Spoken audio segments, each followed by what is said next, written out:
안녕하세요. 저는 시댁의 막내 아들에게 시집을 간 한 아이의 엄마입니다. 이제 막 나이 60을 바라보고 있죠. 제가 이곳을 찾은 이유는요. 어쩌면 평범할지도 모르나 경험할 때마다 가슴 아픈 사연을 가지고 있기 때문입니다. 특별한 경험이나 기적 같았던 좋은 일을 풀어내러 왔다면 참 좋았을 것을 이렇게 시작부터 암울한 기운으로 글을 쓰는 게 아쉽네요. 물론 지난 일이고 현재는 더없이 소중한 사람들과 행복한 나날들을 즐기고 있어서 홀로 그렇게 치유를 받는 중입니다. 그럼에도 불구하고 아픔이 있었던 구간 또한 저의 삶이었고 똑똑히 기억나는 한 일부가 아니겠습니까? 그래서 과거의 상처를 완벽히 잊는다기보단 조금 더 포용적인 마음으로 받아들이고 인정하는 게 맞지 않나 싶습니다. 제 이야기를 사랑하기 때문에 많은 이들에게 들려드리려고 찾아왔고 또 사연을 들려드림으로써 저는 그날의 일을 제대로 뉘우쳐보고 앞으로의 미래를 그려나가 볼까 합니다. 사연을 들어주시는 동안 청취자분들의 귀가 즐겁길 바라며 제 이야기를 들려드리겠습니다. 제 남편 집은 증조부 때부터 지방에 위치한 화훼단지에서 원예 농원을 운영하는 사람이었습니다. 그 농원은 대대로 물려져 시댁 쪽 남자 형제들에게만 애물단지처럼 전해진 건데요. 남편은 이남 일녀의 막내였는데 형님은 여자라는 이유로 아주버님은 일찍 돌아가시는 바람에 우리 남편이 농원을 물려받게 된 겁니다. 남편이 딱히 꿈이 있던 사람은 아니었습니다. 그럼에도 어쩔 수 없이 떠맡게 된 그 농원이 자기의 앞길을 막는다며 그렇게 툴툴거렸어요. 그러면서도 대대로 내려온 가보이다 보니까 차마 내치진 못했습니다. 워낙 얼굴 모르는 조상에서부터 전해져 내려온 거라 천벌받기라도 할까봐 겁이 났던 건지 그 정도의 배짱은 없었나 봅니다. 남편을 만나기 전 저는 이런 말로 표현하기 민망하지만 온실 속 화초처럼 자랐습니다. 가족들의 전적인 과잉보호 아래 취업을 하기 전까지 아무것도 모르는 순수 소녀로 컸죠. 내 입으로 말하기 뻘쭘한 소문이 하나 있는데 주위에서 저만 보면 사람들이 예쁘다고 연예인이냐며 물을 정도 외모가 수려한 편이었습니다. 이건 엄마를 닮았기 때문인 것 같아요. 엄마가 저처럼 어릴 때부터 이웃들의 눈독에 시달며 살았다고 했거든요. 그랬다 보니까 제게는 연애의 기회도 결혼의 기회도 굉장히 흔하고 많았습니다. 결혼하기 전부터 인기가 많았으니까요. 그런데도 불구하고 저는 모태솔로였습니다. 제가 과잉보호를 받은 몸이라고 했잖아요. 친정에서도 자매들 중 엄마를 유독 많이 닮은 저를 귀하게 키워서 특히 친언니가 저에게 접근하는 남자들을 모조리 쳐냈습니다. 친언니는 거의 제 보디가드 수준이었어요. 언니가 나중에 다 커서 말해줬는데 학창시절에는 저를 보러 온 남학생들 관리하느라 상상을 초월할 만큼 바빴다고 하더라고요. 저는 몰랐고 모를 수밖에 없었습니다. 언니가 늘 저 몰래 그랬을 테니까요. 그러다 언니가 결혼을 하면서 친정에서 나가게 되었고 저도 또한 취업 때문에 독립을 시작하면서 제게는 더 이상 이성적 교류를 통제하는 선은 사라지게 되었습니다. 그렇게 제 앞에 경계가 사라지고 제일 먼저 만나게 된 남자가 바로 우리 남편입니다. 남편은 당시에 취업은 하지 않은 몸이었고 시부모가 농원 운영하는 걸 도우며 친구들과 놀러 다니길 좋아했던 사람이었습니다. 그러다 우연한 기회로 저와 마주치는 일이 생겼고 그 이후 적극적으로 구애를 했던 걸로 기억합니다. 그동안 친언니가 남자를 다 쳐내는 바람에 남자를 제대로 알아볼 눈이 없었던 저는 남편의 애정에 쉽게 넘어가 버리고 말았죠. 특히 남편의 어느 부분에서 결혼을 결심하게 되었냐면 바로 친정엄마가 뇌경색으로 돌아가시게 되었을 때입니다. 힘들어하는 제 옆에서 저를 든든하게 지켜준 사람이 다른 가족도 아닌 남편이었거든요. 아빠는 진작에 돌아가셔서 안 계셨고 다른 가족들은 전부 지방에 있었기에 엄마를 최대한 빨리 모실 수 있던 건 저뿐이었습니다.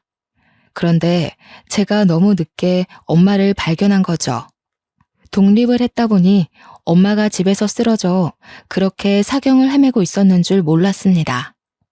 은옥 씨, 걱정 말아요. 제가 계속 옆에 있을 테니까 걱정 말고 편히 울어요. 어머님 병원비도 이미 제가 해결 봤으니까 아무것도 신경 쓰지 말고 은옥 씨는 어머니만 생각하세요. 남편이 가족이 당도하기 전까지 저의 수많은 자책과 괴로움을 든든하게 지켜주었다는 겁니다. 바로 이 점 때문에 남편과 결혼을 마음먹게 된 거죠.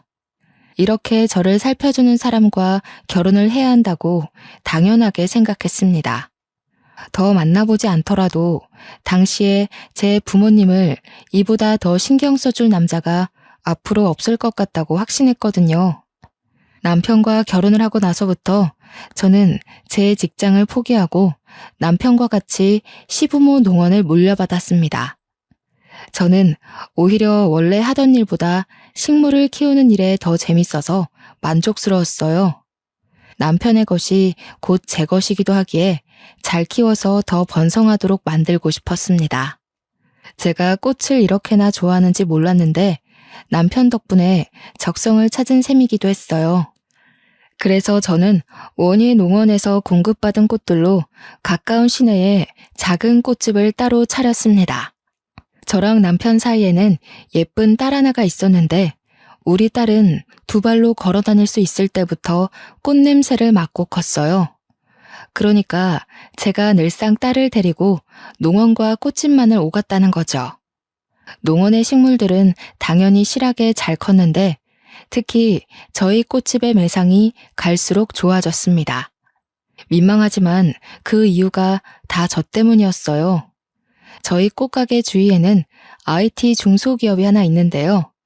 제가 가게 바깥 꽃에 물을 주고 있으면 그곳으로 출근하는 회사원들이 저를 보고 몇 번씩 번호를 묻기도 했고 꽃집에 찾아와 꽃이 아닌 제 마음을 사려고 하는 남자들이 많았습니다.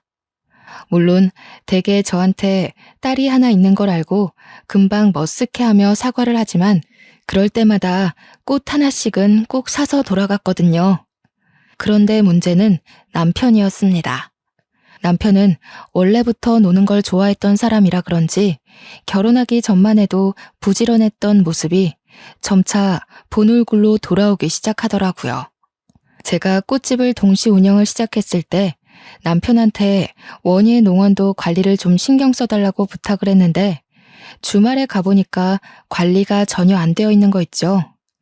남편의 농원 방치는 갈수록 심해졌습니다.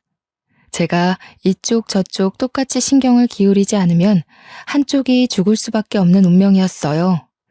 그럼에도 농원만큼은 시댁 자신이기 때문에 아무래도 그쪽으로 제 신경이 좀 더 기울어 있었거든요. 시간이 지날수록 동시에 같이 관리하다 보니 제 체력이 급격히 소진되는 거 아니겠습니까?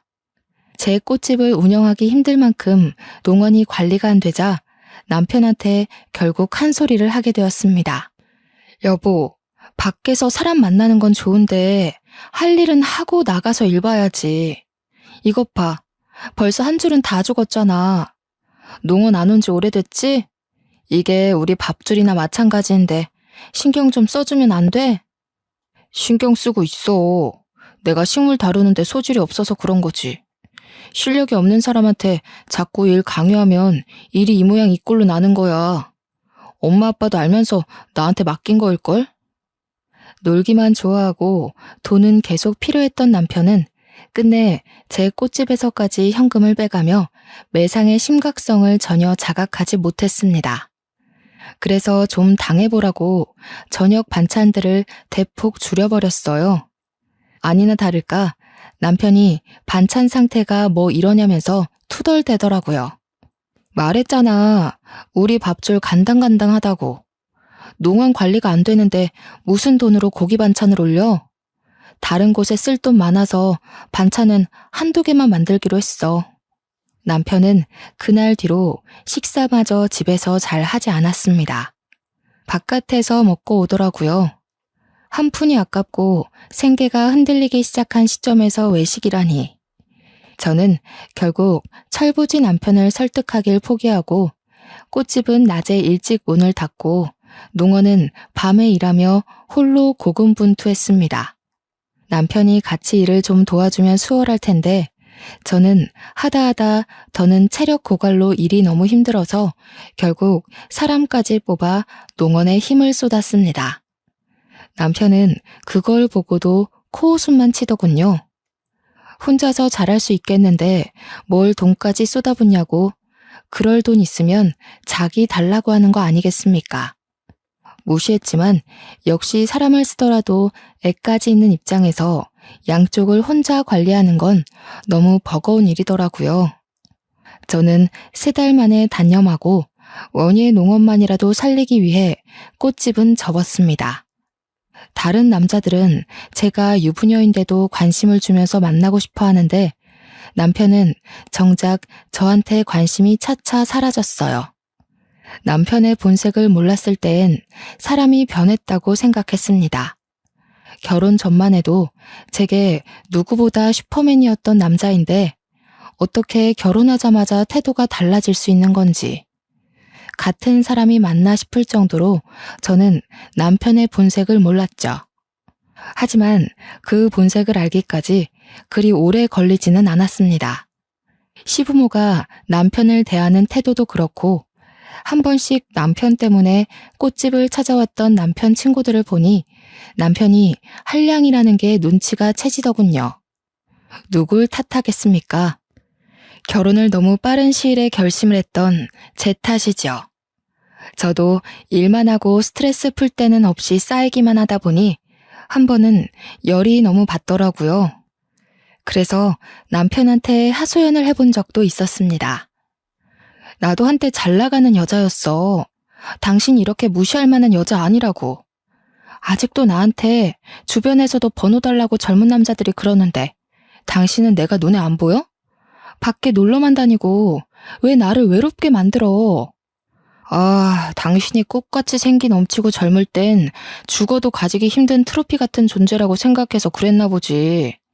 결혼하고 보니까 당신도 별거 없더라고. 지금 보면 점점 늙어가는 당신 외모가 연예인만큼 특출나게 이쁜 것도 아니고 성격도 그저 그래. 수더분하기만 한 게 약간 질린다고 해야 될까? 여자가 여우처럼 톡 쏘는 맛이 있어야지. 뭐라고? 지금 그게 와이프한테 할 소리야? 이렇게 변할 거면 그렇게 잘해주지 말았어야지. 나는 당신이 그 어떤 남자보다 내게 든든한 가족이 되어줄 거라고 믿었단 말이야. 남한테 내 인생을 거는 게 얼마나 큰 마음을 먹어야 되는지 알아? 세상에 나 좋다는 남자들 차고 넘치는데 그럼에도 고작 당신을 선택했던 건 단지 듬직함 때문이었어. 그래, 아직도 네가 꽃 같은 줄 아니까 그런 자만심을 보이는 거겠지. 남들이 이쁘다고 말하는 것도 다 당신 듣기 좋으라고 하는 말이야. 아니면 나처럼 못 가져서 안달난 이쁜 트로피를 갖고 싶어하는 남자거나. 당신 그런 달콤한 말에 속아 넘어가면 어차피 또 나 같은 남자 만날걸? 남편과 다툼을 벌인 그날 남편은 또 집을 나가버렸습니다. 저도 그날 밤 남편에게 연락도 해볼 생각 않고 울기만 했죠. 저도 참 미련했던 게 남편이 아무리 모질게 저를 대해도 연애 시절 다정했던 남편에게 정을 줘버린 저는 그렇게 남편을 향한 미련을 놓지 못했습니다. 딸이 보기에도 제 삶이 참 비루해 보였나 봅니다. 한날 사춘기가 되자 저한테 가리지 않고 직접 묻더라고요. 엄마, 아빠가 저렇게까지 나오는데 아직도 아빠가 좋아? 갈라서고 싶은 생각 없어? 나는 엄마가 아빠랑 이혼한다고 하면 무조건 찬성이야. 그리고 무조건 엄마 따라갈 거고. 이혼은 무슨... 아빠가 저래 보여도 뒤에서 엄마 다 챙겨줘. 그런 거 신경 쓰지 말고 너는 너 공부에만 집중해. 우리 딸 잘 되는 게 엄마한테 제일 큰 위안이야. 딸의 설득에도 저는 늘 남편 편이었고 남편을 믿었습니다. 하지만 그렇게 버틴 결과가 결국 이혼이 될 줄은 몰랐네요. 더는 남편의 행실을 참을 수 없게 만든 사건이 하나 있었는데요. 주변에 중소기업이 있다고 했잖아요. 남편이 거기 여직원이랑 바람이 났더라고요. 남편은 쪽팔린 줄도 모르고서 저한테 당당하게 이혼까지 요구를 했습니다. 그럼 나랑 우리 초이는? 당신한테 우리는 여태 뭐였어? 짐이었니? 어떻게 가족에 대한 생각을 눈꼽만큼도 안 할 수가 있어. 초이 앞에서 부끄럽지도 않아? 그러니까 초이 앞에서 더 망신당하기 전에 이혼하자고. 당신 내 얼굴 보면서 계속 살 수 있어? 딴 여자랑 지지고 볶는 거 다 알면서도 용서할 수 있어? 어차피 이렇게 살아봤자 우리 서로 속만 버릴 뿐이야. 조용히 갈라서자고.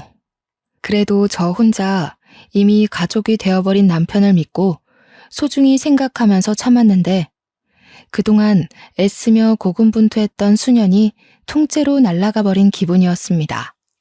어차피 제겐 소송할 돈도 없고 고심 끝에 제가 생각해낸 건 남편한테 합의 이혼해줄 테니까 시부모가 물려준 농원을 나한테 달라는 제안을 했습니다.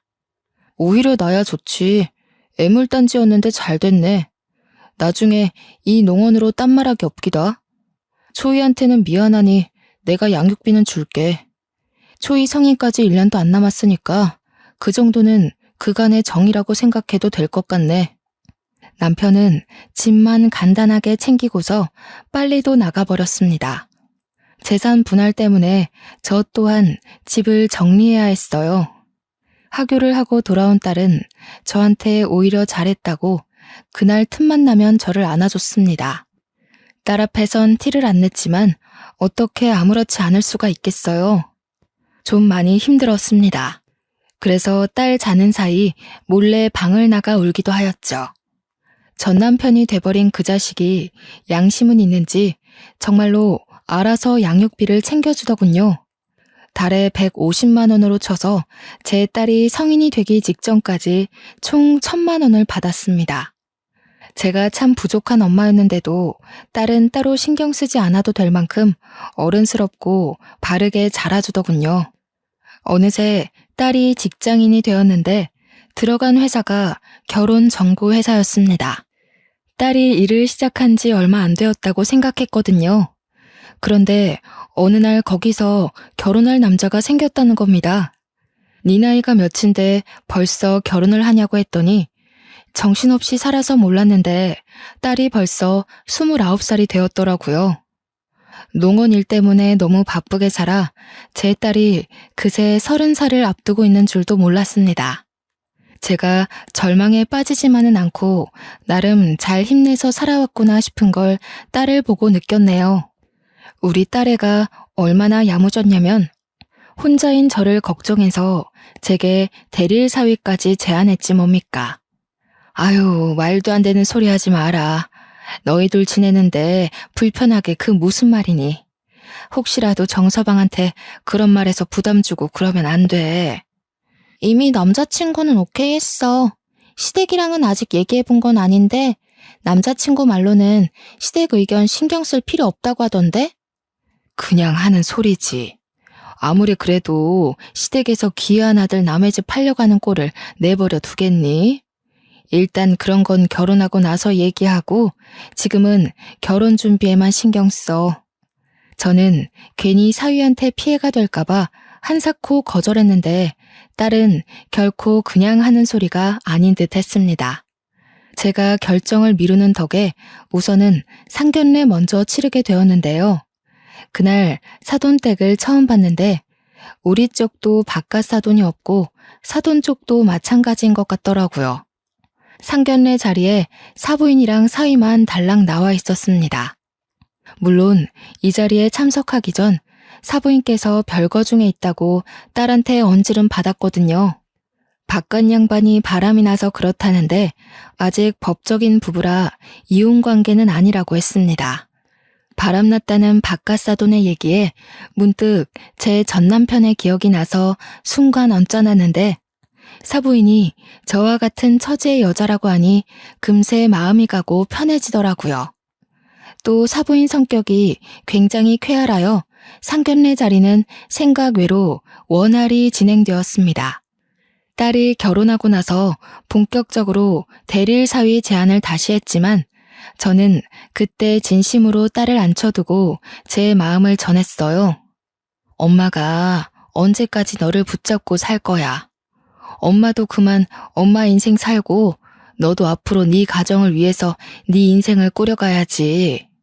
정 걱정되면 엄마 집에 일주일에 한 번씩 들려주면 되잖니. 그리고 사부인도 혼자던데 너희 둘 다 엄마한테 붙어있으면 사부인은 누가 봐줘?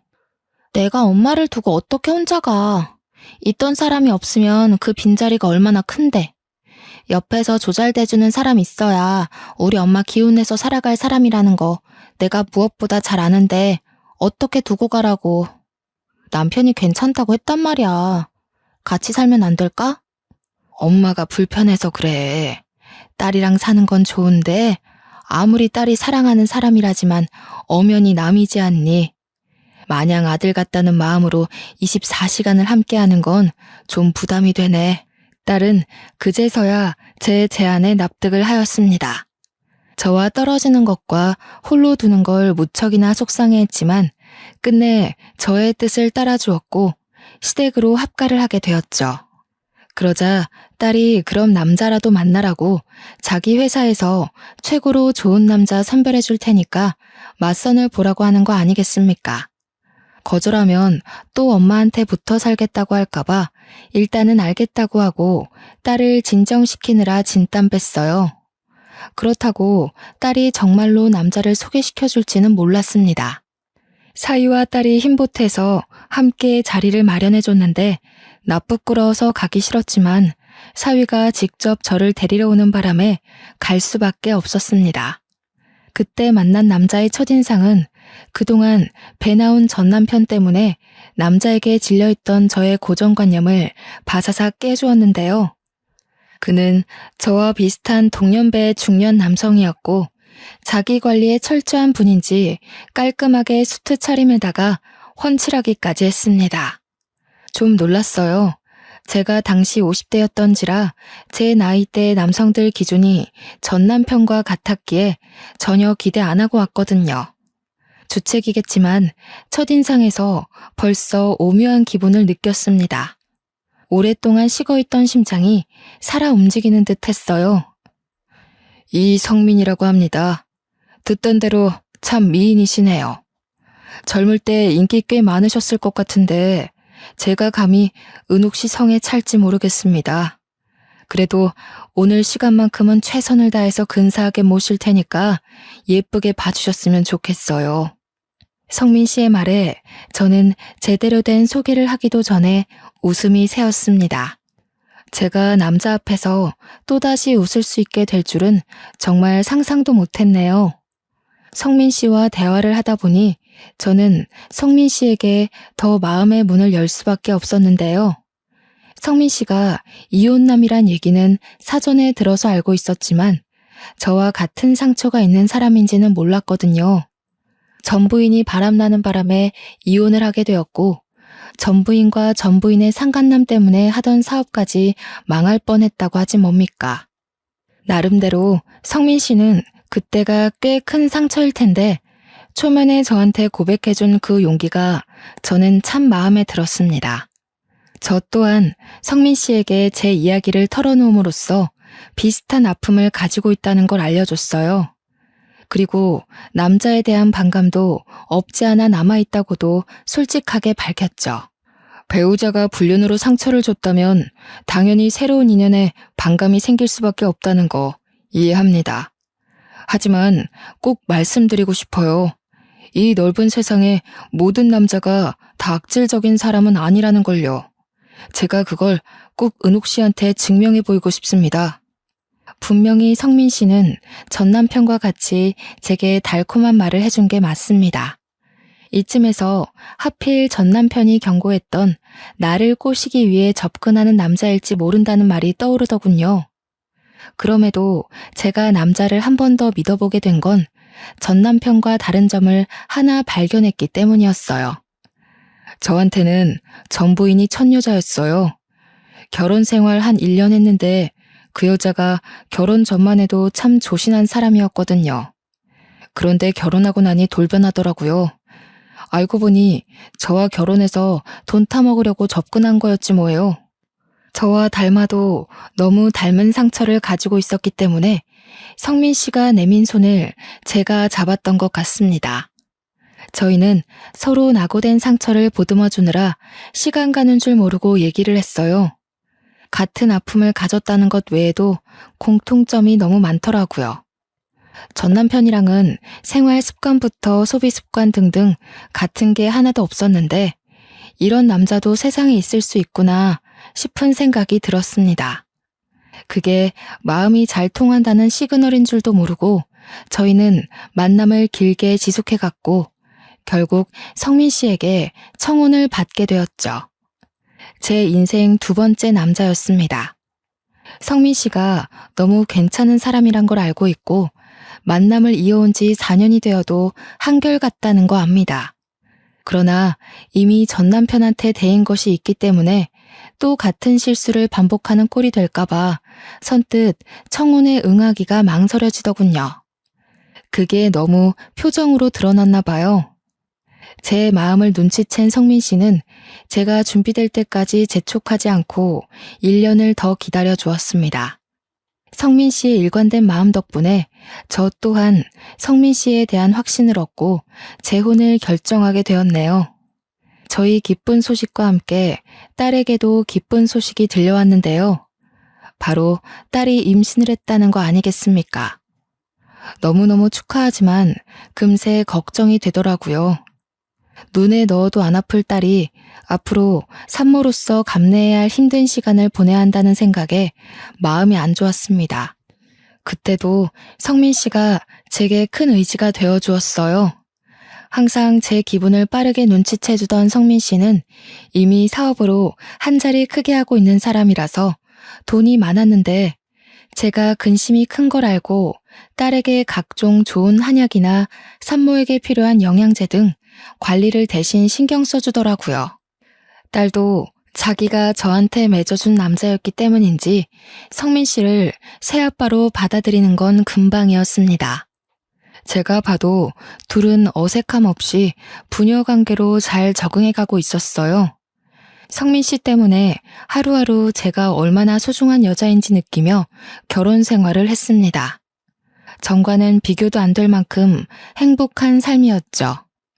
그러나 또 너무 건강하기만 하면 작은 돌부리에 걸려 넘어져도 크게 아프지 않습니까?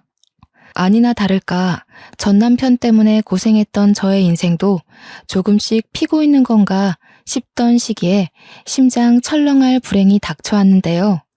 그건 바로 딸의 전화로 시작되었습니다. 엄마, 어머님이 아무래도 남자 생겼나 봐.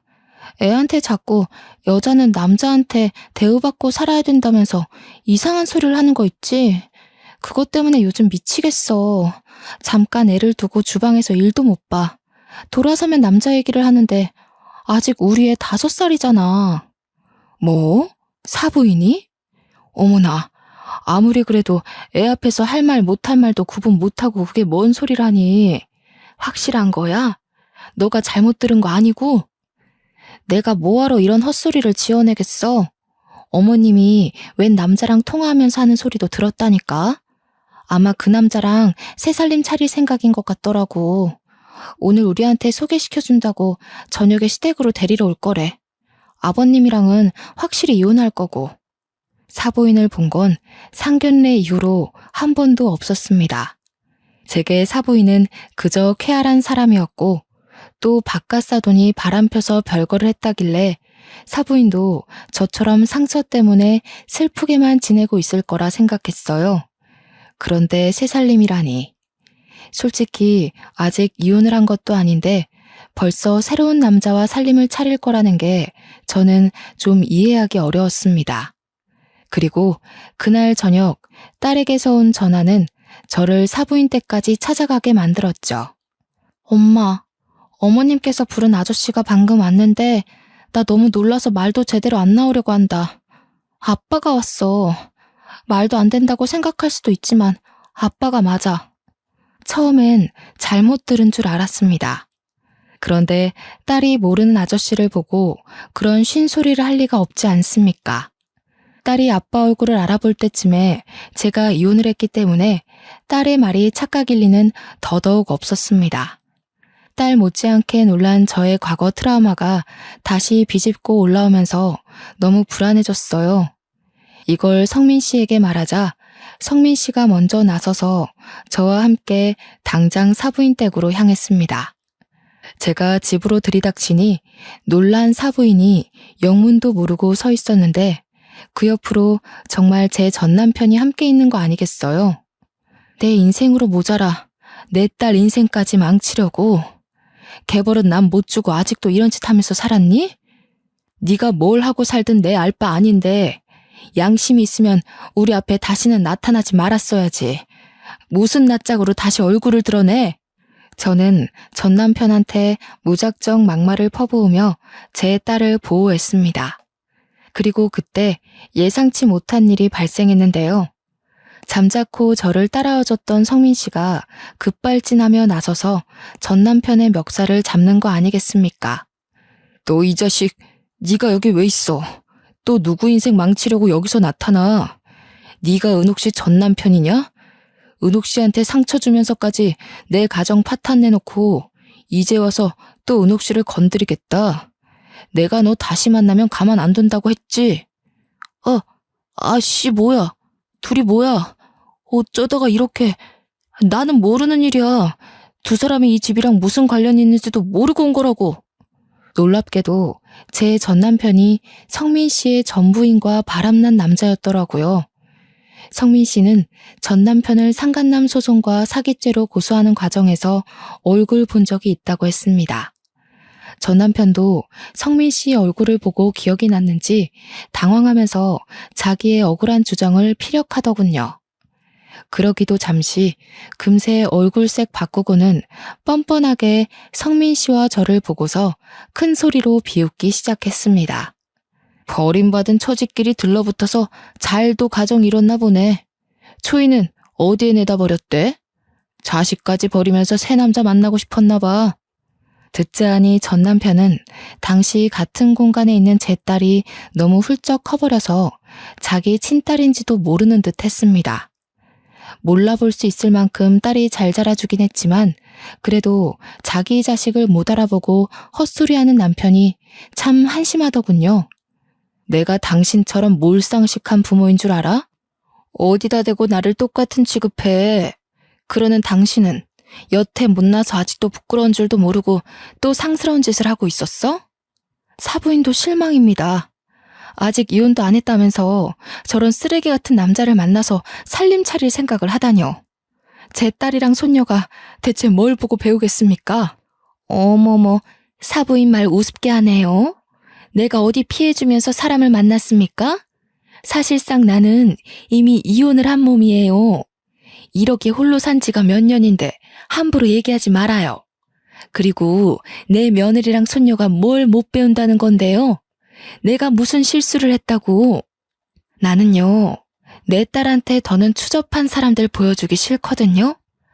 이미 망한 제 첫 결혼을 보여주는 것도 죄스러운데 더는 이런 부정행위 알게 하고 싶지 않다고요. 시어머니란 사람이 나이 한참 어린 며느리 앞에서 대체 뭐 하는 짓입니까? 저와 사부인의 말다툼에 잠자코 듣고 있던 전 남편은 제 딸의 얼굴을 유심히 살피더니 두 눈이 떨리기 시작하더군요. 그러다 곧 자신의 며느리가 될 여자가 제 친자식인 걸 알고 얼굴이 사색이 되었죠. 아니, 잠깐만. 그럼 아가씨가, 아니. 그럼 너가 초이란 말이니? 내 딸이라고? 말도 안 돼. 옛날에 그 촌스럽던 얼굴이 하나도 없는데 어떻게 이리. 그 더러운 입에 제 이름 올리지 마시죠. 저희 엄마랑 아빠더러 버림받은 사람끼리 나란히 잘 만났다고 하셨나요? 제가 보기에 끼리끼리 만난 건 그쪽이랑 어머님이 아닌가 싶은데요. 불륜을 숨쉬듯이 저지르는 사람끼리 참 잘 만나셨어요. 사이좋게 소송당하시면 되겠네요. 전 남편은 그대로 얼어붙었고 사부인은 소송이라는 말에 깜짝 놀라서 당황하는 것 같더니 곧 위자료 줄 돈이 없으니까 차라리 깜빵 보내라면서 우리한테 줄 돈 같은 거 없다고 떵떵거리더군요. 불륜이란 증거가 없다고 배째라는 식으로 말하고 있었습니다. 우기는 게 얼마나 전 남편과 똑같던지 웃음도 안 나왔어요. 증거가 있으면 소송하긴 편하겠다고 생각했는데 그 순간 듣고 있던 딸이 자기 시모에게 알겠다고 말하고 혹시 몰라서 몰래 휴대폰으로 녹음하고 있었다며 대담한 기질을 발휘해놨지 뭡니까. 심지어 그 목소리 녹음해놓은 걸 급하게 오고 있는 사위한테 발송했다고도 했습니다. 그래서 한바탕 난장판이 끝나가던 와중 사위가 도착해 또 한 번의 전쟁이 일었는데요. 사위 입에서 저는 제 사연보다 더한 사연을 듣게 되었습니다. 어머니, 너무 실망입니다. 정말 제가 모를 거라고 생각하셨어요? 자식들한테 아버지를 바람핀 불륜남 이미지 만들어 놓고 본인은 평생 떵떵거리고 살고 싶었나 본데 실패하셨네요. 며칠 전에 아버지한테서 연락받았습니다. 어머니가 불륜녀였다면서요? 어떻게 10년 넘게 저한테 거짓말을 하실 수가 있어요? 뭐라고? 네가 그 양반이랑 어떻게 연락을 했다는 거야? 그 양반한테 내가 니들 앞에 나타나는 일 없게 하라고 돈까지 줬는데? 아버지 말대로 어머니가 틀린 게 맞네요. 아버지를 죽도록 옥망하는 저를 보고 속으로 많이 비웃으셨겠어요. 자식들 다 속여가면서 불륜녀인 거 숨겨봤자 손바닥으로 하늘 가리는 겁니다. 오늘부로 저는 어머니를 죽을 때까지 보지 않을 거예요. 이제부터 자식은 없다고 생각하세요. 저 남자 데리고 가서 죽든 말든 혼자 알아서 사시라고요. 사위의 말에 사부인은 절망하며 자기 아들을 붙잡았고 뿌리치는 사위에게 넙죽 엎드리며 엄마가 잘못했다고 사정하기 시작했습니다. 전 남편은 자기 딸 앞에서 창피하기라도 한 건지 아무 말 없이 고개만 숙이고 있더군요. 전 남편이 저와 이혼한 뒤에 어디 나이트클럽에서 일을 했다는데 사장도 아니고 사장 밑에 뒤치다꺼리하는 사람으로 있었다고 하더라고요. 성민 씨 얘기를 듣고 알았습니다. 과거 일로 단단히 화가 난 성민 씨는 제 남편을 경찰에 신고했고 나이트클럽을 고발하는 바람에 그곳에 형사들이 현장 수색까지 갔습니다. 전 남편 사업장은 마른 하늘의 날벼락식으로 수색을 당했는데 거기서 부정행위가 대거 발각이 되었지 뭡니까? 알고 보니 전 남편은 경찰들의 눈을 피해 불법 도박장 운영까지 하고 있었고 그 나이트는 불륜의 메카로 유명한 곳이었습니다. 많은 남녀가 불륜을 밥 먹듯이 하러 드나들던 곳이더라고요. 전 남편 때문에 거기 사장까지 전 남편이랑 손잡고 깜빵 가게 된 거죠. 게다가 전 남편은 위자료 때문에 형량이 훨씬 더 늘어났고 시모 또한 정말 위자료 갚아줄 돈이 없어서 교도소를 갈 수밖에 없는 사정이었습니다. 그렇게 난리도 아닌 난리를 겪고 나니 문득 딸의 마음이 걱정되더라고요. 저는 딸에게 전 남편의 못난 모습을 대신 사과했습니다. 혹시라도 친부의 망가진 모습 때문에 딸 마음이 속상하진 않을까 싶어서 위로하려고 했죠. 그런데 딸은 제 생각보다 더 강인한 아이더라고요. 엄마는 괜찮아? 나는 피 섞였다고 무조건 아빠로 모셔야 된다고 생각 안 해. 진작에 친부 같은 거 잊은 지 오래야. 그리고 내가 친부를 기억하면 새아빠 입장에서 얼마나 속상하겠어. 나는 지금 엄마 옆을 지켜주는 아빠가 더 중요해. 개버릇 못 고치는 그런 아저씨 말고. 엄마가 알아서 다 처리했어야 하는 건데 너한테 2번이나 그런 꼴 보게 해서 그러지. 그나저나 사돈댁이 풍비박산 난 꼴이라 어쩐다니? 정서방 마음도 안 좋을 것 같은데. 남편이랑 상의했는데 아버님 모시고 지내기로 했어. 아버님께서 혼자 뱃일하면서 외롭게 사셨더라고. 이제부터라도 모시면서 남편이랑 아버님이랑 잘 지내보려고. 아버님이 우리 딸 엄청 예뻐해. 뱃일하면서 버신 돈으로 계속 애 장난감 사준다니깐. 어머나, 좋은 분 같아서 정말 다행이다. 엄마도 언제 한번 시간 되면 바깥 사돈한테 인사드리러 가야겠어. 혼자서 자식들한테 미움까지 받고 얼마나 억울하셨겠니. 네가 좀 신경 써서 잘해드려라. 당연하지. 엄마야말로 내 걱정 그만하고 새아빠랑 잘 지내기로 약속해. 나 진짜 새아빠 없었으면 어쩔 뻔했어. 내가 엄마 걱정 덜고 편히 지낼 수 있는 것도 다 새아빠 덕분이야. 아빠, 우리 엄마 계속해서 잘 좀 부탁드려요. 그럼 당연하지. 네 엄마한테는 내가 아직도 해주고 싶은 게 많아. 하루가 모자라서 매일매일 바쁘거든. 그러니까 초이도 엄마 보고 싶으면 아빠한테 허락받고 만나. 성민 씨의 농담 섞인 말에 딸이 키들거리면서 즐거워했습니다. 제가 확실히 복을 가지고 있긴 하다는 걸 그때 느꼈어요. 과거와 다르게 트라우마를 떠올려도 저를 살펴주고 일으켜주는 사람들이 주위에 있다 보니까 힘들었던 과거가 제법 무뎌지더라고요. 물론 기억이 흐릿해지는 건 아니었습니다. 그래도 제 얼굴에 웃음이 진다는 정말 많은 발전이에요. 성민 씨를 만나기 전까진 딸이 없을 때 한 번씩 울고 그랬거든요. 그리고 소중한 사람들 덕분에 미뤄둔 숙제를 끝내버린 것 같아서 시원하기도 했습니다. 과거 전 남편의 행실에 대해 복수란 걸 생각도 안 하고 있었거든요. 그저 농원 넘겨받은 걸로 만족하려고 했단 말이죠. 자포자기였던 제가 뜻하지 않게 좋은 인연과 자랑스러운 딸이 있어 마지막 남은 응어리를 싹 씻어내리지 않았나 싶어요. 당연히 농원은 아직도 제가 관리 중입니다. 성민 씨가 인력을 구해주는 덕에 제가 오너로 직원들에게 보고를 받는 식으로 가꾸고 있어요. 그리고 저는 전 남편 때문에 어쩔 수 없이 접었던 꽃집을 다시 운영하게 되었는데요. 집이랑 가까운 곳에 자리를 구해서 작게 꽃집을 하는데 지금은 시대가 많이 좋아졌는지 사람들이 온라인으로도 꽃을 많이 판매하더라고요. 그래서 최근에는 우리 사위한테 부탁해서 시간 날 때마다 컴퓨터를 배우고 있습니다. 사위가 가끔씩 저한테 미인이신데 똑똑하기까지 하세요 라고 입에 바른 칭찬을 해줄 때면 아부인 줄 알면서도 그렇게 민망하답니다. 아, 그리고 지금 딸이 손녀 때문에 일을 중단한 상태거든요.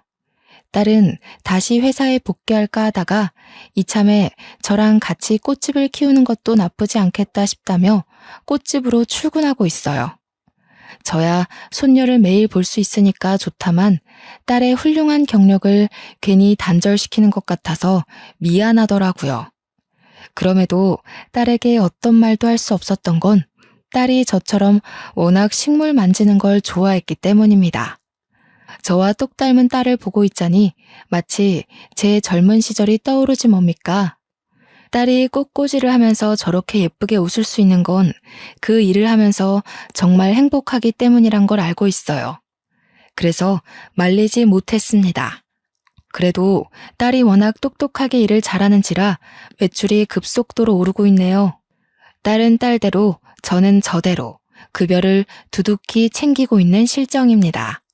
제게 일어난 과거의 일들은 당연히 반길 수 있는 추억이 아니란 걸 아주 잘 알고 있습니다. 그때의 기억이 한 번씩 저를 후회하게 만들기도 하니까요. 그럼에도 제가 인사말에 제 이야기를 사랑한다고 말했던 것은 이 모든 걸 지금의 행복까지 오기 위한 과정이었다고 생각하기 때문입니다. 상처는 스스로가 생각하기 나름인 것 같아요. 힘든 시간을 결국 나의 과정으로 보고 포기하지 않는다면 반드시 원하는 결과에 도달하는 내가 되어 있을 거라고 확신할 수 있습니다. 당연히 그게 어떤 모양으로든 꼭 행복할 거라고 믿어야 된다는 건 전제로 깔아야 한다는 거 아시죠? 주위에서 주는 아픔이 너무 크더라도 거기서 당장 나은 삶으로 탈바꿈 되길 원하는 건 사실상 불가능하다고 봅니다. 제가 아픔을 얻기까지 해도 그만한 기간이 있었을 거잖아요. 생채기 하나 없던 시절로 돌아가기 위한 갱생 시간은 좀 진득하게 인내해야 한다는 걸 꼭 알아주세요. 그렇다면 결과는 반드시 예쁜 꽃을 피우게 될 겁니다. 사연을 쓰면서도 저는 더 이상 트라우마를 느끼지 않았습니다. 그때의 기억이 오히려 하나의 장면으로 사진처럼만 지나갈 뿐이네요. 그래서 저는 저를 밝히는 이 시간 또한 즐거웠다고 말씀드리고 싶습니다. 청취자분들도 제 사연을 듣고 꼭 희망을 가졌으면 좋겠어요. 그럼 여러분 모두 꽃길까지 힘내서 걸어가시길 응원하겠습니다. 감사합니다.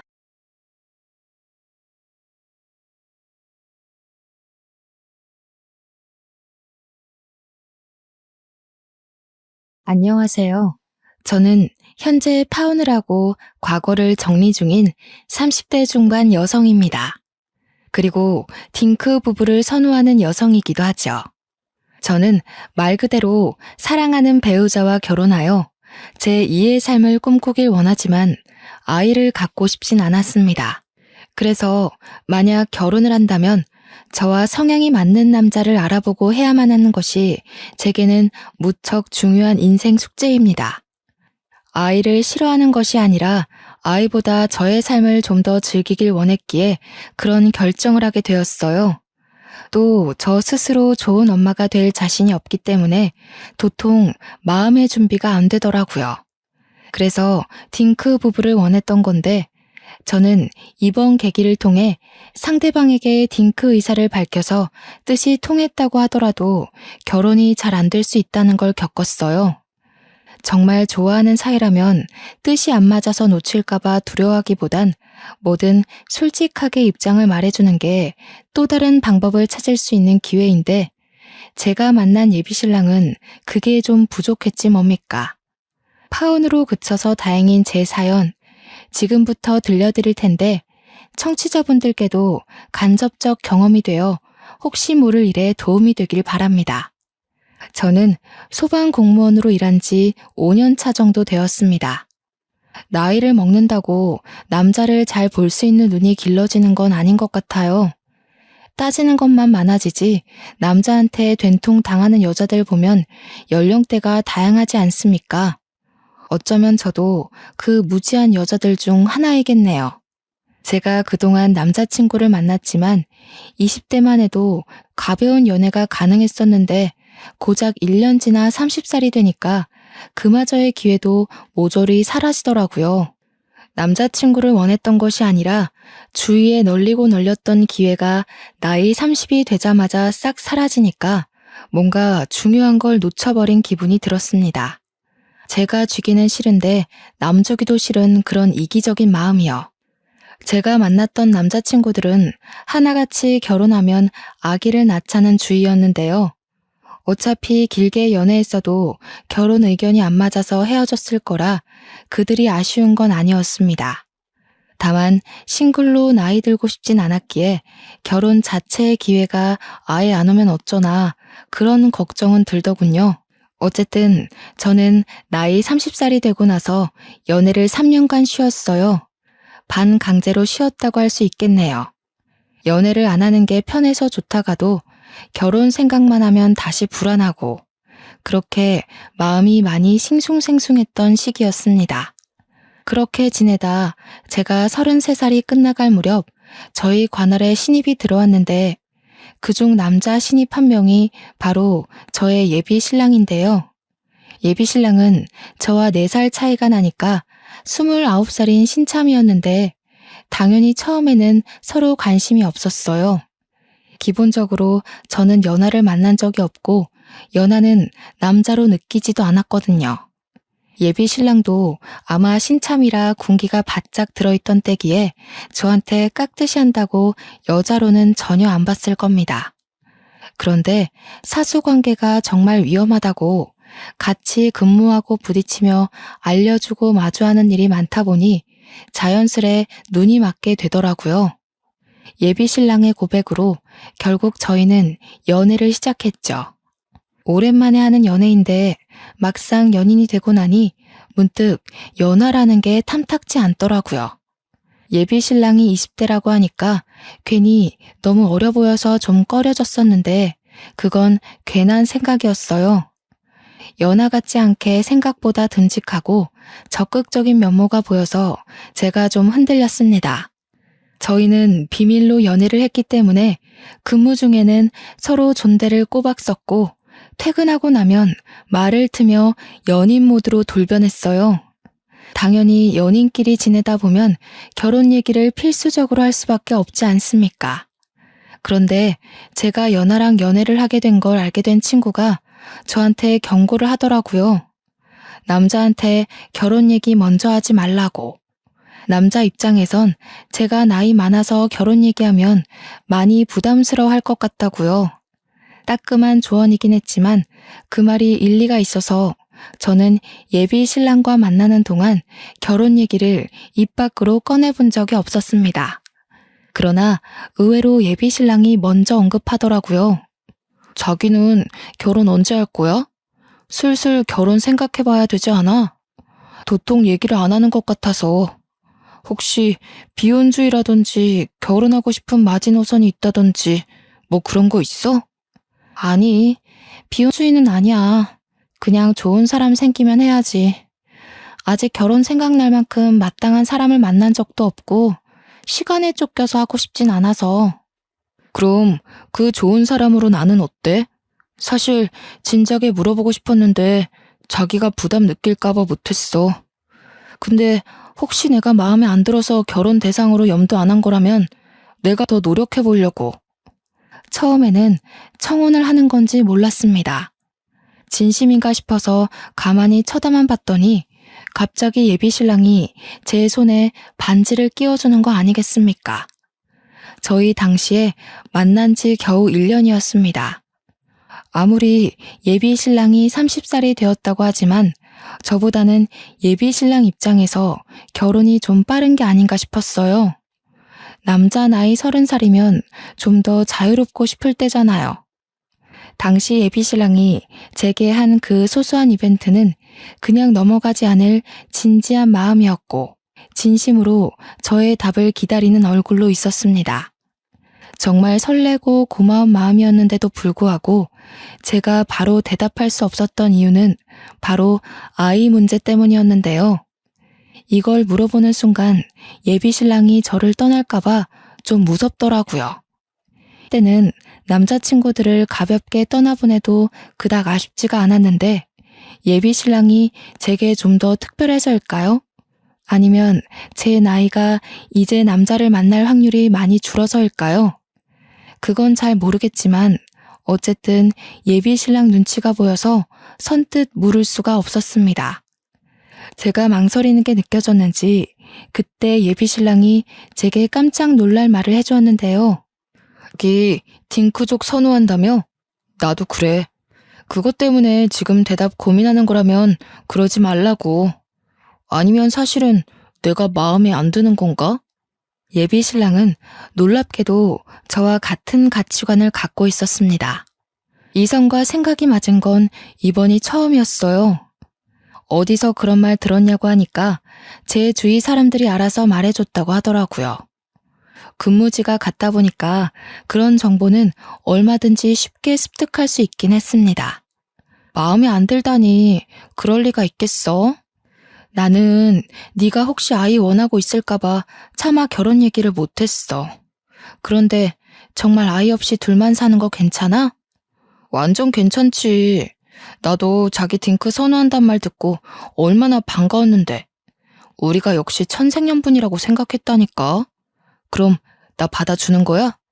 싫을 리가 있겠습니까? 세상에 딩크를 지향하는 남자가 많다고 하더라도 그 사람들 중 저와 사랑에 빠질 남자가 몇이나 되겠어요?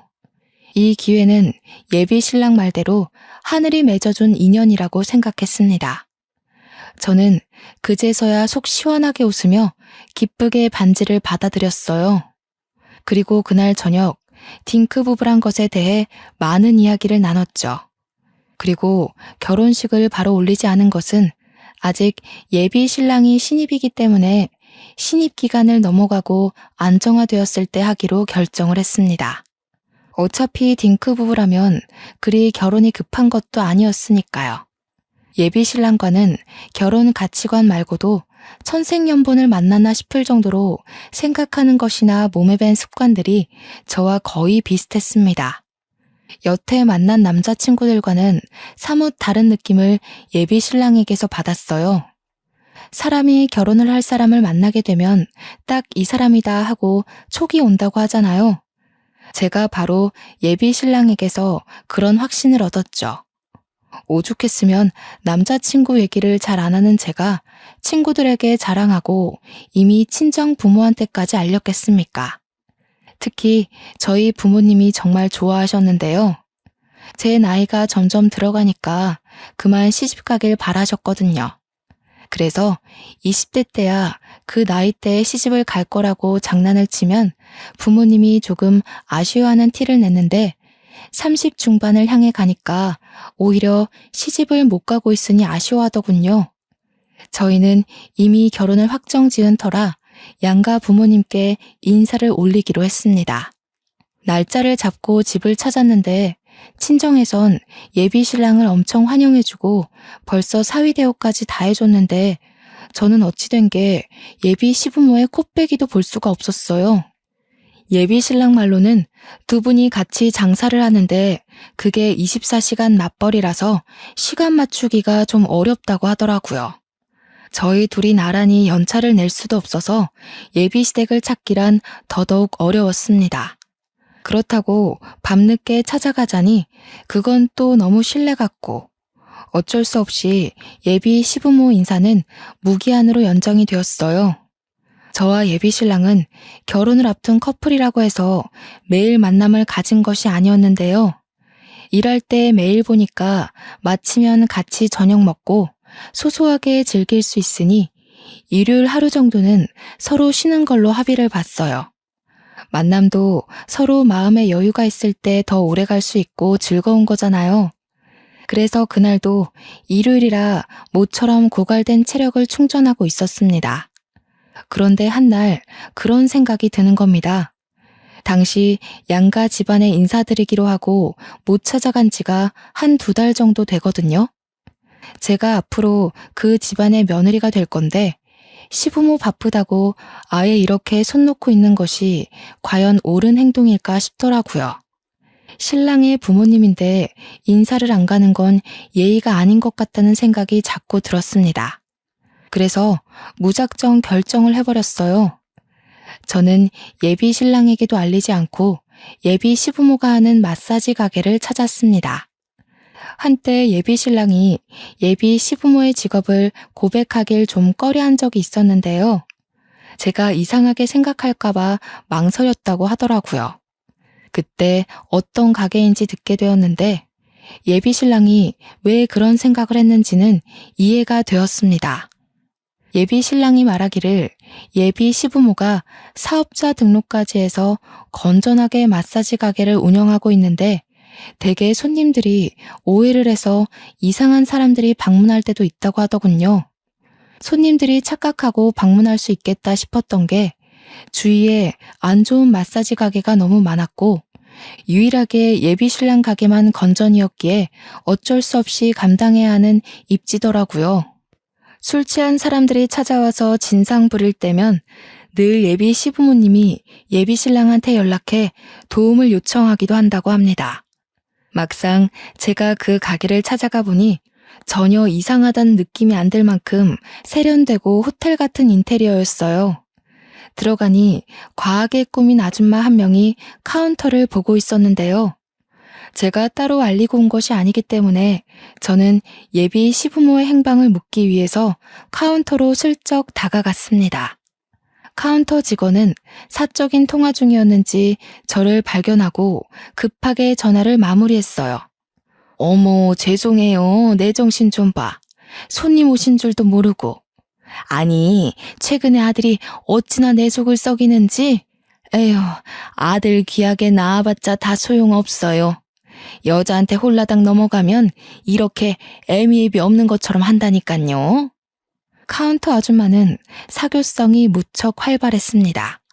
처음 보는 제게 마구마구 사담을 풀어놓았는데요. 아줌마들이야 원래 대부분 수다스럽잖아요. 다 그렇지 생각하며 저도 같이 맞장구 쳐줬습니다. 예비 시부모 직장이다 보니까 직원들에게도 제 이미지가 좋아야 되거든요. 그런데 좀 적당히 맞장구를 쳤어야 됐나 봐요. 제가 자꾸 받아주니까 아줌마가 더 신이 났는지 점점 내용이 세세해지는 겁니다. 아니, 요즘 같은 저출산 시대에 애를 안 낳는다는 게 말이에요? 우리 집안씨 다 말릴 셈인가? 아들이 하필 깨어도 그런 여자를 깨우는 바람에 매일 설득시킨다고 기가 빨려 죽겠어요. 듣자 하니 뭔가 낯설지 않은 내용이었습니다. 아줌마가 속풀이하는 내용과 저의 상황이 비슷하게 들어맞는 느낌이었어요. 그때부터 이 아줌마가 설마 예비 시모일까? 그런 생각이 들더라고요. 왠지 정확하게 확인을 해보고 싶었죠. 아, 그래요? 여자 쪽에서 애를 안 낳는다고 했나 봐요? 그런데 요즘은 아이를 원치 않는 부부도 많은 것 같던데 생각이 좀 다르신가 보네요. 당연하죠. 결혼이 어디 애들 장난도 아니고. 하게 되면 서로 막중한 책임을 가져야 되는데 애 낳기 싫다는 건 그냥 설렁설렁 살자는 거나 다름없는 소리잖아요. 이 아들이 원래 아기하면 환장을 하는 애거든요. 그런데 그 여자가 뭐라고 꼬셨는지 지금은 아주 그냥 아기 얘기할 때마다 질색팔색을 하지 뭐예요. 그렇게 생각할 수도 있겠네요. 여자분 입장이나 사람 됨됨이가 어떤지 모르니까 확실하게 판단할 수 없지만 사장님 입장에선 속상할 수 있을 것 같아요. 그런데 그 여자분 직업은 어떤데요? 우리 아들이랑 같은 소방 공무원이랍니다. 나는 그 아가씨 직업도 마음에 안 들어요. 여자가 좀 조신한 걸 할 줄 알아야지. 남 돕고 싶은 거면 왜 그 간호사 같은 직업도 있잖아요. 이 아줌마는 확실히 예비 시모가 맞았습니다. 저는 예비 시모를 마주했지만 끝내 제가 누군지는 밝히지 못하고 돌아와 버렸어요. 왜 그냥 가냐고 붙잡는 예비 시모에게 같이 오기로 한 친구가 펑크내는 바람에 다음에 오겠다고 거짓말을 치고 나왔죠. 그리고 집 가는 길에 예비 신랑에게 전화해서 아이에 대한 얘기를 나눴습니다. 자기 정말 아기 생각 없는 거 맞아? 거짓말 말고 솔직하게 말해줘. 내가 아기 좋아한다고 자기를 싫어할 것도 아닌데 왜 숨겨? 무슨 소리야. 나 애 생각 별로 없는데. 원치 않게 생기면 지우진 않겠지만 없다고 못 살진 않아. 없으면 자기랑 더 깨붙고 살겠지. 갑자기 그런 건 왜 물어? 아무것도 모르는 듯한 예비 신랑의 말에 저는 그냥 아무것도 아니라고 하고 끊을 수밖에 없었습니다. 예비 시부모에게 인사를 한 것도 아니었기 때문에 예비 신랑에게 예비 시댁 가게에 다녀왔다고 하기가 좀 그랬어요. 그래서 어쩔 수 없이 더 캐묻지 못하고 넘어가야 했지만 저는 그날 예비 시모에게 들은 말을 잊을 수가 없었습니다. 제 인생에서 가장 중요한 숙제가 결혼 가치관이라고 했잖아요. 예비 신랑과 결혼을 결심한 가장 큰 이유가 바로 똑같이 딩크 부부의 관념을 가졌기 때문이었거든요. 물론 예비 신랑의 다른 좋은 점도 있죠. 하지만 그게 결혼을 확신하는데 거의 모든 역할을 했다는 거예요. 제겐 무척 중요한 문제입니다. 예비 신랑 말이 맞는 건지 예비 시모 말이 맞는 건지 확실히 알아야만 했어요. 예비 신랑에게 물어봤자 나와 같은 생각이라는 답변만 반복해서 들을 것 같으니 다른 사람의 증언이 필요했습니다. 직장 동료들에게 은근슬쩍 물어봐도 예비 신랑은 저와 같은 생각을 가지고 있더라고요. 그래서 생각해낸 것이 한 번 더 예비시댁 가게를 방문하는 거였어요. 평일과 토요일에는 예비 신랑과 시간을 보내기 때문에 따로 그곳을 찾아갈 수 없었고 저는 또 일요일이 되기를 기다렸죠. 그리고 이번에는 정말 예비 시부모에게 인사를 드릴 작정으로 작은 과일 바구니까지 챙겼습니다. 그런데 지질이 운도 없지 예비 신랑이 제가 지난번 보고 싶다고 했던 뮤지컬 표를 구해 집을 찾아왔지 뭡니까? 하필 나와서 엘리베이터를 기다리는데 거기서 내린 사람 예비 신랑이었습니다. 예비 신랑은 제가 자기를 마중 나온 줄 알다가 곧 제 손에 들린 과일 바구니를 보고서 다른 볼일로 외출한다는 것을 알았죠. 예비 신랑이 저 기분 좋으라고 서프라이즈로 준비한 거라서 나무랄 수도 없었습니다. 그냥 완전 애매한 상황이 되어버린 셈이었어요. 과일 바구니? 누가 보면 집안에 인사하러 가는 줄도 알겠네. 지금 어디가? 약속 있는 거면 그냥 연락을 하고 올 걸 그랬다. 예비 신랑이 서운한 얼굴을 하자 저는 더 이상 감추지 못하고 그냥 솔직하게 얘기를 했습니다. 집으로 들어와 과일 바구니를 풀고 그걸 예비 신랑과 나눠 먹으며 고백했죠. 실은 저번 주에 어머님, 아버님 가게에 다녀왔어. 몰래 찾아간 건 미안해. 인사는 못 드렸는데 내가 거기서 뭘 좀 들었거든. 그게 너무 신경 쓰여서 이번엔 어머님, 아버님께 정식으로 인사드리고 직접 여쭤보려고 했던 거야. 몰래 다녀오겠다고 한 거는 좀 서운하긴 하네. 자기 마음 모르는 건 아니지만 다녀와서까지 나한테 숨길 이유는 없었잖아. 그래서 뭘 듣고 왔는데? 어머님 말로는 자기가 아이를 무척 좋아해서 결혼하면 꼭 아이 2명 정도 낳는 게 바람이라고 했어. 근데 여자 쪽에서 딩크를 원하는 바람에 자기가 아이 안 낳고 살겠다는 마음을 돌렸고 그것 때문에 어머님이 많이 속 터져하는 걸 들었어. 그래서 내가 자기한테 솔직하게 말해달라고 한 거야. 기억나지? 예비 신랑은 제 얘기를 잠자코 듣고 있더니 곧 제게 솔직한 자기 생각을 털어놓기 시작했습니다. 항상 제가 들은 말이 사실이긴 한가 보더라고요. 옛날에는 그랬어. 아기 좋아했고 결혼하면 아기 무조건 낳자는 주의였어. 그런데 자기 만나면서 바뀐 거야. 사람 생각은 얼마든지 바뀌기도 하는 거잖아. 엄마는 옛날에 내가 한 말 가지고 여태 그렇게 주장하는 거야. 난 지금 자기랑 생각 똑같아. 그럼 그렇다고 얘기했어야지. 적어도 나를 만나기 전까지는 딩크 아니었다는 거잖아. 이렇게 되면 어머님 말대로 내가 자기 생각 돌려놓은 거네. 어머님이 날 미워하실 만도 하지. 그게 뭐가 중요해?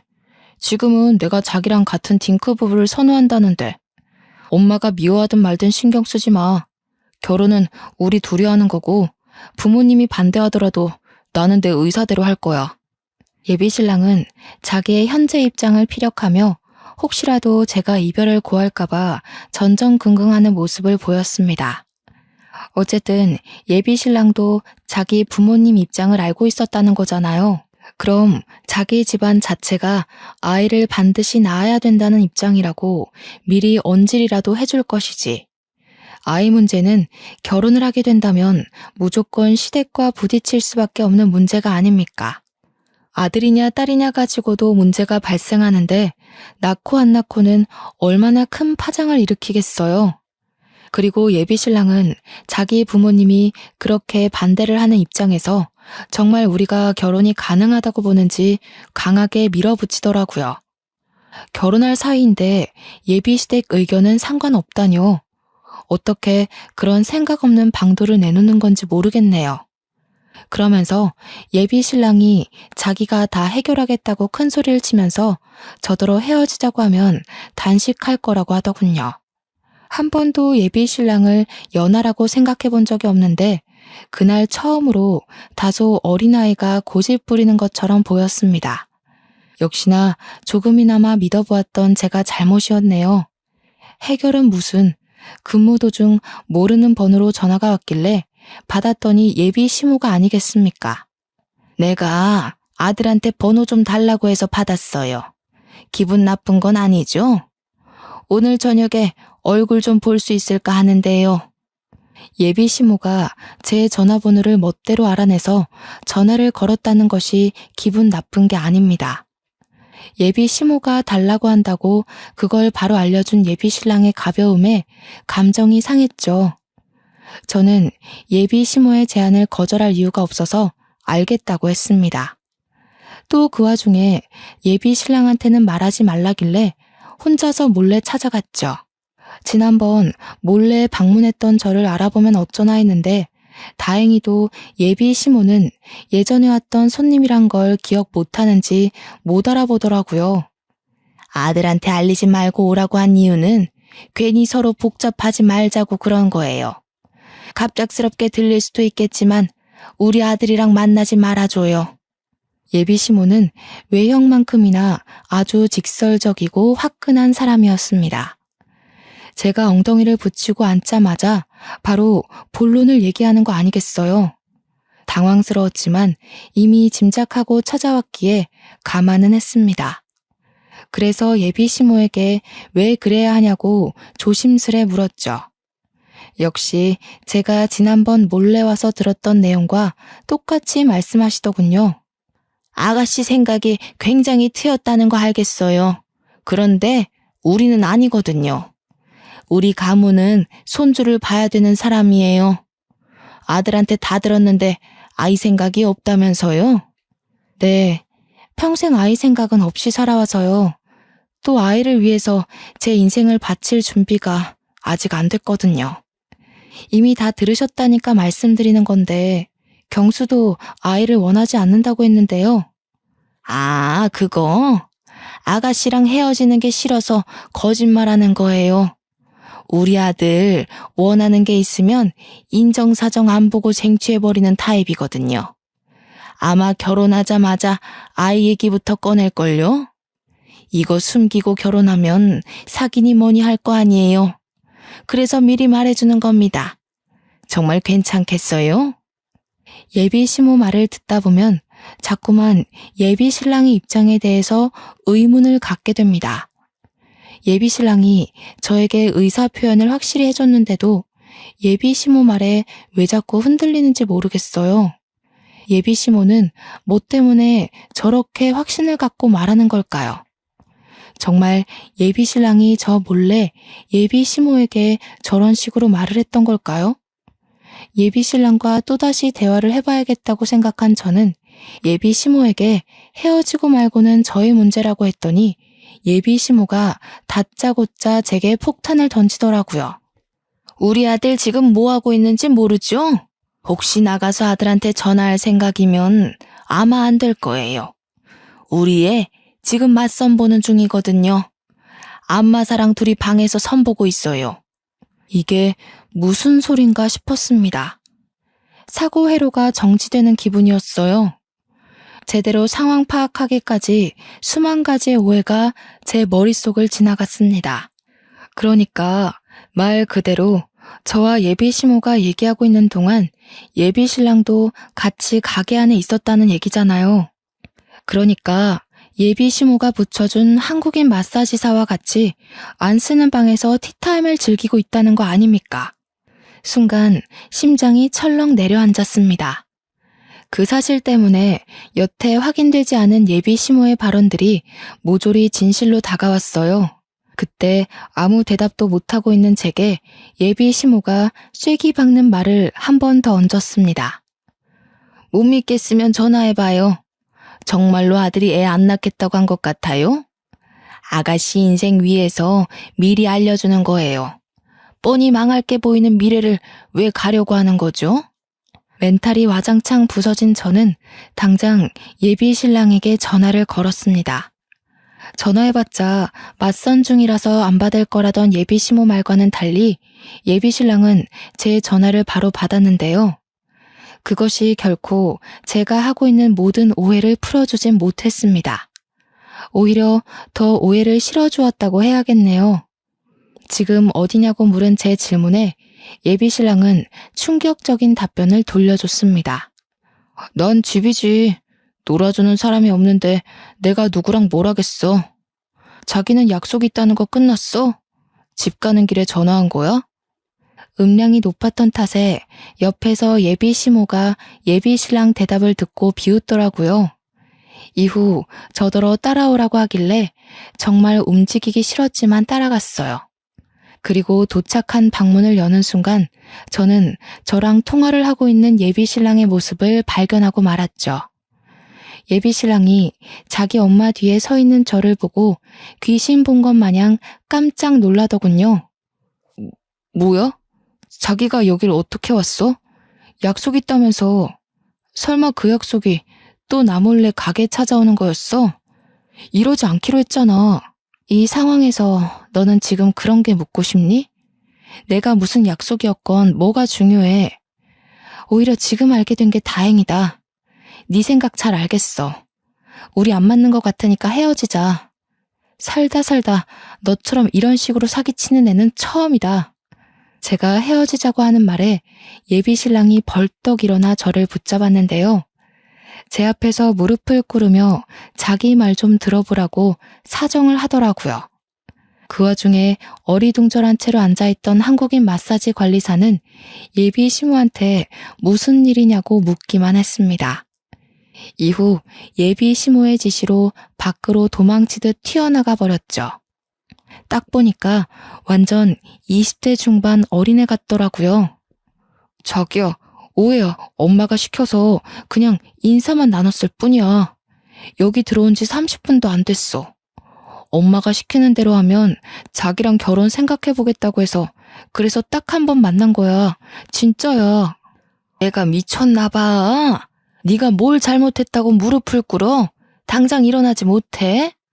막말로 애 갖기 싫다는 사람이 무릎 꿇고 빌어야 할 판 아니니? 왜 네가 넙죽 엎드리냐고. 예비 시모가 예비 신랑 등짝을 때리면서 일으키려고 용을 썼고 예비 신랑은 예비 시모를 밀치면서 자꾸만 저를 붙들고 늘어졌습니다. 둘의 티키타카를 보고 있자니 헛웃음밖에 안 나오더군요. 얼른 파혼하자고 광란의 연극이라도 보여주는 꼴로 보였습니다. 둘이서 신명나게 놀라고 놔두고 저는 그대로 가게를 빠져나왔어요. 그러자 예비 신랑이 뒤늦게 쫓아온 거 아니겠습니까? 제가 차에 올라타기 전에 저를 잡아 세우더군요. 그걸 뿌리치며 저는 풀스윙으로 예비 신랑 싸대기를 날렸죠. 차라리 헤어지자고 했어야지. 사실은 애 낳고 싶었다고 말했어야지. 뒤에서 호박씨 깔 게 아니라 나랑 끝내고 당당하게 눈 돌리던가. 우리는 연인이기 전에 사람 대 사람이야. 사람이라면 이 정도 매너는 지켜야 된다고 생각하는데 진짜 다 오해야.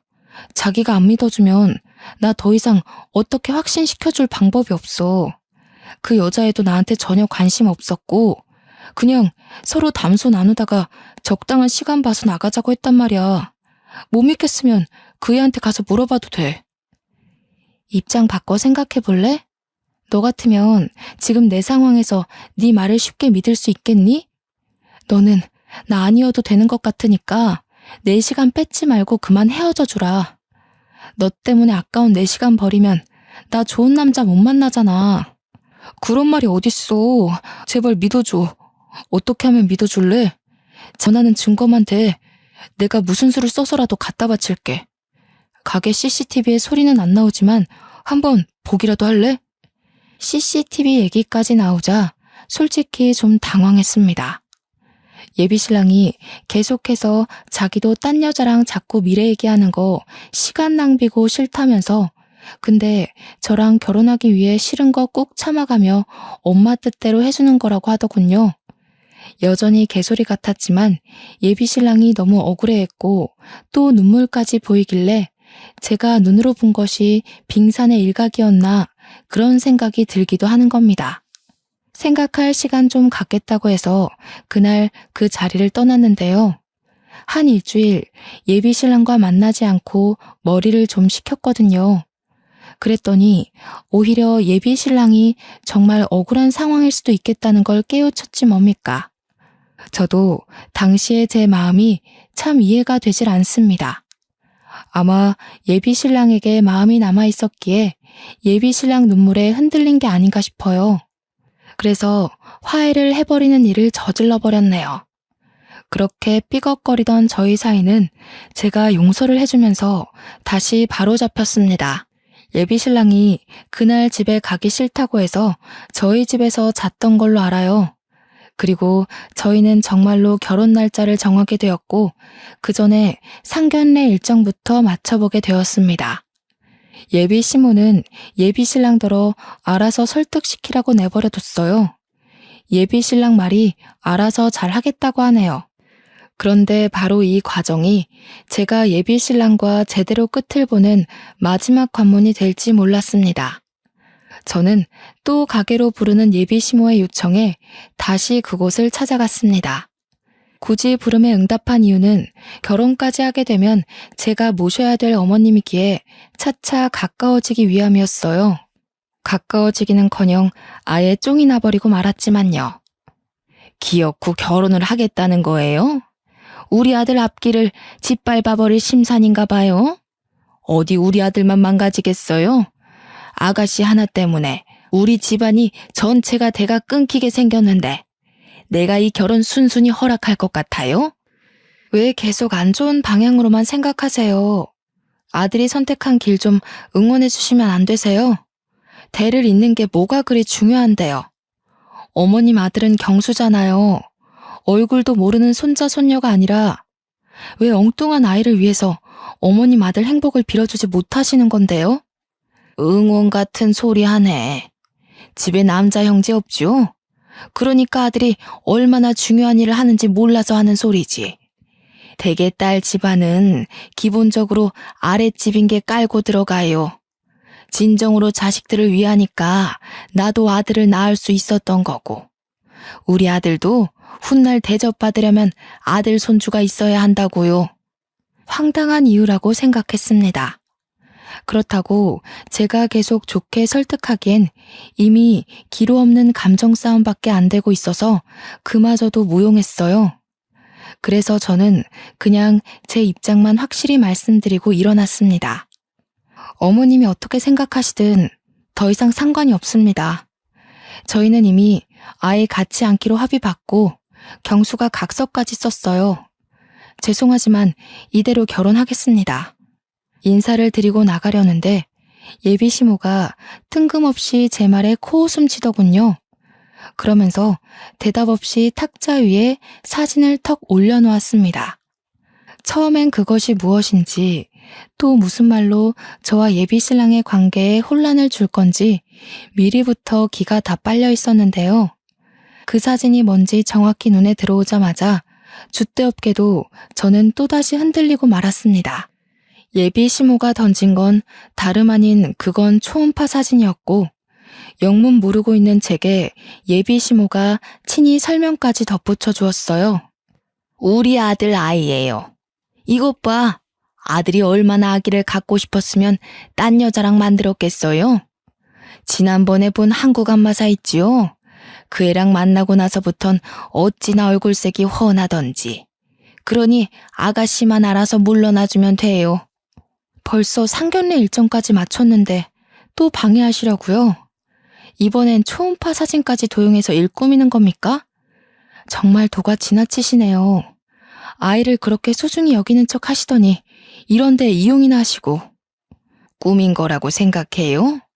그래요. 그렇게 믿고 싶겠죠. 우리 아들 혹시 안 만난 지 얼마나 됐어요? 근래에 아들이 집에 사정 있다고 며칠 못 보지 않았나? 이 사진이 진짠지 아닌지 아가씨가 직접 확인해 보면 될 거 아닌가요? 예비 시모 말대로 예비 신랑은 정말로 저번 주에 5일간 집안 사정으로 저와 만나지 못했습니다. 근무지에서만 인사를 나누고 퇴근하는 순간 예비 신랑은 서둘러 퇴근을 하였죠. 예비 시모 말이 너무 들어맞아서 솔직히 흔들리지 않았다면 거짓말입니다. 그럼에도 저는 믿지 않았습니다. 예비 신랑이 제게 절대적인 신뢰를 심어주었으니까요. 그러나 예비 시모가 제게 통화 녹음을 하나 들려주면서 저는 그만 예비 신랑을 내려놓게 되었습니다. 그 통화 내용은 예비 신랑과 예비 시모의 대화였고 녹음 안에서 예비 신랑이 어쩔 수 없이 애가 생겼으니 일단 자기가 아빠로서 노릇을 할 거라고 양육비 얘기를 하는 내용이 담겨 있었습니다. 그러면서 저한테는 알리지 말라고 마지막 신신당부의 말까지 덧붙이면서 끊어졌죠. 아무리 조작을 한다고 하지만 예비 시모 나이에 그런 걸 어떻게 하겠습니까? 그렇다면 저 녹음 내용이 진실이라는 건데 이 빼도 박도 못하는 증거물에 더 이상은 예비 신랑을 믿어줄 신뢰가 완전 소멸해버렸어요. 예비 신랑의 추악한 실체에 화가 나 저는 바로 그 자리에서 전화를 걸었습니다. 수화기 너머로도 놀라서 당장 가게로 뛰쳐오는 다급함이 느껴지더군요. 예비 시댁이 근처에 있는 걸 알아서 예비 신랑이 금세 올 것도 알고 있었습니다. 너 도대체 왜 그러는 거야? 나를 좋아한다는 게 나를 속이면서까지 딴 여자랑 바람피는 거니? 너는 이게 좋아하는 사람에 대한 예의라고 생각해? 내가 계속 속아줘서 마음 편했겠다? 아니야. 아니 그게 술 먹고 실수로 그런 거야. 다 엄마가 시켜서 속는 바람에. 그 술자리도 엄마가 마련했더라고. 알잖아. 엄마 설득하려면 시키는 대로 했어야 했다는 거. 그놈의 엄마 타령. 너 몇 살이니? 엄마가 시킨다고 네 몸뚱이 네가 간수 못해? 술을 먹었든 말든 맨정신이었든 아니든 네가 싸지른 일로 이 아이가 생긴 거 아니야. 이래놓고 계속 발뺌을 해. 나도 만들고 싶어서 만든 게 아니라니까. 정말 실수였어. 남자는 술 먹으면 몸에 반응이 온다고. 같은 공간에 여자 있고 침대 있으면 남자인 이상 몸을 못 가너. 단연코 인생을 살아오면서 제가 들은 말 중에 가장 최악인 말이라고 확신할 수 있습니다. 예비 신랑의 어처구니 없는 변명에 말이 통할 사람이 아니라고 생각한 저는 전의를 상실했어요. 그저 들고 있던 초음파 사진을 던지고 끼고 있던 반지까지 빼서 예비 신랑 얼굴에 던져버렸죠. 꼴값 떨고 있네. 너 같은 짐승 새끼랑 결혼할 생각 없어. 앞으로 찾아오면 공무원으로서 고개 못 들게 만들어줄 테니까 나 모른 척해라. 이 줏대 없는 새끼야. 저는 그대로 가게를 나왔고 따라 나오려는 예비 신랑에게 쫓아오면 경찰 부른다고 협박하면서 완전히 정을 떼어냈습니다. 물론 경찰은 진짜로 불렀어요. 예비 신랑뿐만 아니라 예비 시모한테도 기분 많이 상했거든요. 예비 시부모 가게는 한국인 관리사도 있지만 외국인 관리사도 있었는데 한 며칠 가봤다고 그 외국인 관리사들이 불법 체류자인 걸 알게 되었거든요. 저와 예비 신랑의 파혼을 누구보다 기뻐하고 있을 예비 시모 모습이 상상만 해도 꼴사납더라고요. 그래서 바로 경찰에 그 매장을 신고해버렸습니다. 그 탓에 외국인 관리사들이 전부 체포되었고 체류자를 직원으로 썼다는 것에 예비 시부모는 벌금을 엄청 물었다고 들었어요. 예비 시모가 제게 욕을 섞은 문자를 친히 보내줘서 우스운 꼴을 확인할 수 있었지 뭡니까. 외국인 관리사가 한꺼번에 체포되었다 보니 당연히 당장 장사하는 데 무리가 생겼고 결국 가게는 문을 닫고 쉬게 되었더라고요. 지나가다 봤는데 간판 조명 꺼져 있는 것 보고 얼마나 고소하던지요. 한 가지 걸리는 게 있다면 예비 신랑과 근무지가 같아서 어쩔 수 없이 마주쳐야 한다는 건데 초반에는 예비 신랑이 저를 힐끔거리는 게 느껴지더라고요. 신경 안 쓰면 그만이라지만 그게 직접 겪어보면 은근 스트레스거든요. 그래서 저는 더 죽자 살자 소개팅을 했습니다. 아주 보란듯이 말이에요. 그렇게 제가 한 달 만에 새 애인이 생기면서 예비 신랑은 직장에다 사표를 내버렸어요. 그냥 저를 무시하거나 임신시킨 그 여자 데리고 연애하면 될 것을 뭐하러 사표까지 내는지 이해가 안 되더군요. 그런 모습을 보니 참 감정적이고 어리다는 생각이 문득 들었네요. 예비 신랑과 1년 만에 결혼을 결정한 섣부른 만남을 가졌지만 역시 한 사람을 알아보는 데는 1년도 모자란 것 같습니다. 적어도 사계절을 2번 정도는 같이 보내봐야 되지 않나 싶어요. 그리고 가식의 가면이 벗겨지는 순간도 마주할 기회가 있다면 확인해보는 게 나쁘지 않을 것 같기도 합니다. 예비 신랑과 갈등이 생기기 전만 해도 그 사람이랑 정말로 천생연분인 줄 알았어요. 그런데 사람이 절벽 끝으로 내몰리니까 몰랐던 본색들이 화수분처럼 튀어나오는 걸 보고 얼마나 황당했는데요. 이래서 부모님들이 결혼하는 딸이 사위를 데려오면 그렇게 데리고 술을 먹여보는가 봅니다. 인사불성일 때도 사람의 본색이 드러난다고 하잖아요. 문득 중요한 절차라는 생각이 드네요. 제 결혼이 엎어지자 사정을 몰랐던 친정 부모님이 굉장히 아쉬워하셨습니다. 그런데 그간 있었던 일들을 알려주자 불같이 화를 내면서 당장이라도 예비 시부모였던 가게에 찾아가려 하더군요. 제가 이미 다 망쳐놨다고 하니까 그나마 분을 삭혔습니다.